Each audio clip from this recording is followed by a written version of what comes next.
Hi, എൻ്റെ പേര് അഞ്ജന. ഞാൻ കഴിഞ്ഞ കുറച്ച് ദിവസമായിട്ട് എൻ്റെ ഫേസ്ബുക്കിൽ ഒരു ഇഷ്യൂ ഇങ്ങനെ കണ്ടിന്യൂസ് ആയിട്ട് അഡ്രസ്സ് ചെയ്യുന്നുണ്ട്. അതൊക്കെ നിർത്തി എൻ്റെ കാര്യങ്ങളുമായി മുമ്പോട്ട് പോകാം എന്നാണ് ഞാൻ തീരുമാനിച്ചിരുന്നത്. പക്ഷെ കുറച്ച് ദിവസമായിട്ട് അതിന് പറ്റാത്തൊരു സാഹചര്യത്തിലാണ് ഞാനുള്ളത്. കാരണം ഞാൻ കുറച്ച് ദിവസമായി മര്യാദയ്ക്കൊന്ന് ഉറങ്ങിയിട്ട്, അല്ലെങ്കിൽ മര്യാദയ്ക്ക് ഭക്ഷണം കഴിച്ചിട്ടൊക്കെ കുറച്ച് ദിവസമായി. ഈ വിഷയം കാരണം ഉറക്കവും ഭക്ഷണവും ഒക്കെ തോന്നിയ പോലെ ആയിട്ടുണ്ട്. അപ്പോൾ അതൊക്കെ എന്നെ എഫക്റ്റ് ചെയ്യുന്നുണ്ട്. അതുകൂടാതെ ഈ സംഭവം തുടങ്ങിയപ്പോൾ തൊട്ടുള്ള ഫോൺ കോളുകൾ, അവരോടൊക്കെ പറയുന്ന മറുപടി, മെസ്സേജുകൾ, ചില കമൻറ്റുകൾ, അതൊക്കെ എന്നെ വല്ലാതെ എഫക്റ്റ് ചെയ്യുന്നുണ്ട്. ഞാൻ ഈ പേര് ആദ്യം തൊട്ടേ പറയാതിരുന്നത് ആ വ്യക്തിയെക്കുറിച്ച് ഓർത്തിട്ടല്ല, ആ കുടുംബത്തെക്കുറിച്ച് ഓർത്തിട്ടാണ് എന്ന് ഞാൻ ആദ്യമേ പറഞ്ഞിരുന്നു. പക്ഷെ ഇങ്ങനെയുള്ള മാനസിക പരിഗണനയൊന്നും ഇവനെപ്പോലെയുള്ളവരെ അർഹിക്കുന്നില്ല എന്നാണ് കഴിഞ്ഞ കുറച്ച് ദിവസത്തെ അനുഭവങ്ങൾ എന്നെ പഠിപ്പിച്ചത്. അപ്പോൾ അതുകൊണ്ട് തന്നെ ആ പേരിനി പറയുന്നതിൽ തെറ്റില്ല എന്ന് തോന്നുന്നു. അയാളെപ്പോലുള്ളവർ സമൂഹത്തിൽ സമൂഹം അറിയണം അവനൊക്കെ ആരാണെന്ന്. അല്ലെങ്കിൽ ഇത് തന്നെ ഇനി തുടരും. കാരണം എന്നോട് ചെയ്ത പോലെ ഇനി അവിടെ ജോലി ചെയ്യുന്നവരോടൊന്നല്ല, ആരോടും ചെയ്യാൻ പാടില്ല. എനിക്ക് നല്ലൊരു സുഹൃത്തായിരുന്നു, ചേട്ടനെ പോലെ ആയിരുന്നു എന്നൊക്കെ പറയാം. കാരണം ഞാൻ ജോലി സംബന്ധമായ സംശയങ്ങളും അങ്ങനത്തെ കാര്യങ്ങളുമൊക്കെ സ്ഥിരമായി വിളിച്ച് ചോദിച്ചുകൊണ്ടിരുന്ന ഒരാളാണ്. ഞാനും ഈ ന്യൂസ് ഡെസ്കിൽ 1 വർഷത്തോളം ജോലി ചെയ്ത ആളാണ്. അപ്പം അതുകൊണ്ട് അടുത്ത സൗഹൃദം ഉണ്ടായിരുന്നു. ചേട്ടനെ പോലെയായിരുന്നു, എൻ്റെ അതേ ജില്ലയിലുള്ള വ്യക്തിയാണ്. അപ്പോൾ അങ്ങനൊരു സ്നേഹവും ഒരു സഹോദരനോട് ഉള്ള പോലെ ഒരു കരുതലും ഒക്കെ എനിക്കും ഉണ്ടായിരുന്നു. പക്ഷേ ഇതിങ്ങനെ വഴിമാറി പോകുന്നത് ഞാൻ പതുക്കെയാണ് മനസ്സിലാക്കിയപ്പോൾ തൊട്ടൊരു ഗ്യാപ്പിട്ട് തുടങ്ങിയായിരുന്നു. പക്ഷെ പിന്നീടത് നേരിട്ട് കാണുന്ന ഒരു സാഹചര്യം എത്തിയപ്പോഴാണ് അതിങ്ങനൊരു മോശം അവസ്ഥയിലേക്ക് എത്തിയത്. ഈ പ്രശ്നം എനിക്ക് അന്നാരോടും തുറന്നു പറയാൻ പറ്റിയ ഒരു അവസ്ഥയിലല്ലായിരുന്നു, അടുത്ത 1-2 സുഹൃത്തുക്കളോട് ഒഴിച്ച്. ആ സമയത്ത് മുഴുവൻ ഞാൻ വല്ലാത്തൊരു മാനസികാവസ്ഥയിലായിരുന്നു. എനിക്കിപ്പോഴും അറിയില്ല ഞാൻ എങ്ങനെയാണ് അന്നൊക്കെ ജോലി ചെയ്തത് എന്നുള്ളത്.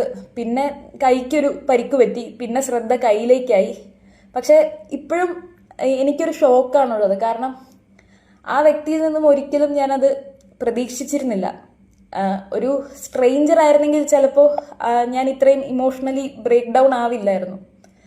ഇതൊക്കെ ആ സ്ഥാപനത്തിൽ പറഞ്ഞ പ്രത്യേകിച്ച് ഗുണമൊന്നും ഉണ്ടെന്ന് എനിക്ക് തോന്നുന്നില്ല. പറയാനായി ശ്രമിച്ചപ്പോൾ തന്നെ അവിടെ നിന്നും എന്നെ കുറ്റപ്പെടുത്തുന്ന രീതിയിലുള്ള പരാമർശമാണ് ഉണ്ടായത്. അപ്പോൾ ഞാൻ അവിടെ വെച്ച് നിർത്തി. ഈ സംഭവം വിവരിക്കാനോ ഒന്നിനും നിന്നില്ല.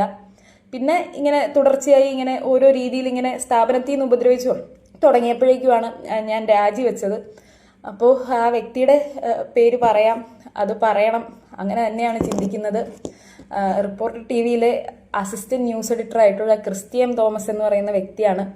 ഞാൻ ഈ മെയ് മാസം അവിടെ ഡെപ്യൂട്ടേഷന് ന്യൂസ് ഡെസ്കിൽ ചെന്ന സമയത്ത് മോശമായി പെരുമാറിയത്.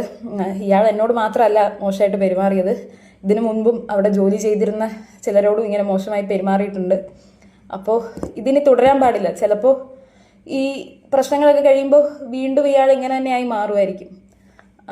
അതുകൊണ്ട് ഈ പേര് പറയുന്നു. കഴിഞ്ഞ കുറച്ച് ദിവസത്തെ അനുഭവങ്ങൾ എന്നെ അങ്ങനെ തന്നെയാണ് പഠിപ്പിച്ചത്. ഞങ്ങൾ രണ്ടുപേരും മീഡിയ രംഗത്ത് ജോലി ചെയ്യുന്നവരാണ്, നമ്മുടെ സുഹൃത്തുക്കളും മീഡിയ രംഗത്ത് ജോലി ചെയ്യുന്നവരാണ്. അപ്പോൾ അവരോടൊക്കെ ഇയാളുടെ പേരറിയുമ്പോൾ പല കഥകളാണ് ഇയാൾ ഇപ്പോഴും പറയുന്നത്. അപ്പോൾ അതൊക്കെ കേൾക്കുമ്പോൾ എനിക്കുണ്ടാവുന്ന ബുദ്ധിമുട്ടെന്ന് പറയുന്നത് അത് ഭീകരമാണ്. അയാളുടെ കുടുംബം ഇതറിയണ്ട എന്നോർത്ത് ഞാൻ ആ പേര് മറച്ചു വെക്കുമ്പോൾ അയാൾ എന്നെ ഉപദ്രവിക്കാനാണ് ശ്രമിച്ചുകൊണ്ടിരിക്കുന്നത്. എന്തായാലും ഇതിൽ നിന്നൊക്കെ എനിക്ക് ഒരു പ്രോപ്പർ ട്രാക്കിലേക്ക് വരണം. അപ്പോൾ അതിന് ഈ വീഡിയോ ചെയ്യുന്നതും എന്നെ സഹായിക്കും എന്നാണ് ഞാൻ കരുതുന്നത്. അതുകൊണ്ടാണ് ഈ സമയത്തും വീഡിയോ ചെയ്തത്. ഇപ്പോഴും ഇങ്ങനൊരവസ്ഥയിലെങ്കിലും ഇരിക്കുന്നത് നല്ല കുറച്ച് സുഹൃത്തുക്കൾ ഉള്ളത് കൊണ്ടാണ്. അവർ സ്ഥിരമായി വിളിച്ച് തിരക്കുന്നത് കൊണ്ടാണ്. എന്ത് ചെയ്യുക, ഭക്ഷണം കഴിച്ചോ, അങ്ങനെ ചെക്ക് ചെയ്യുന്നത് കൊണ്ടാണ്. അപ്പോൾ അങ്ങനെയുള്ള സുഹൃത്തുക്കളെയൊക്കെ ജീവിതത്തിൽ തന്നതിന് നന്ദി. ഇങ്ങനെയുള്ളവരെ വൈകിയാണെങ്കിലും തിരിച്ചറിയാൻ കഴിഞ്ഞു, സന്തോഷമുണ്ട്. എന്തായാലും ആ സ്ഥാപനം നടപടി എടുക്കുമെന്നൊന്നും എനിക്ക് തോന്നുന്നില്ല. ചിലപ്പോൾ അടുത്ത മാസം വല്ല പ്രൊമോഷനൊക്കെ കൊടുക്കുമായിരിക്കും. പോലീസ് കേസുമായി പോകണമെന്നൊക്കെ ഉണ്ട്. പക്ഷെ ഞാൻ ഇപ്പോൾ പഠിക്കുവാണ്. അപ്പോൾ ഇതിനിടയ്ക്ക് കേസ്, കോടതി അതൊക്കെ വരുമ്പോൾ എന്താവും എനിക്കറിയില്ല. ഈ വിഷയവും ഈ പോസ്റ്റും ഒക്കെ തന്നെ കാര്യമായിട്ട് എന്നെ ബാധിച്ചിട്ടുണ്ട്. അപ്പോൾ എന്തായാലും സമൂഹം അറിയട്ടെ, ഇയാളെ ക്രിസ്തീയ സമൂഹം അറിയണം.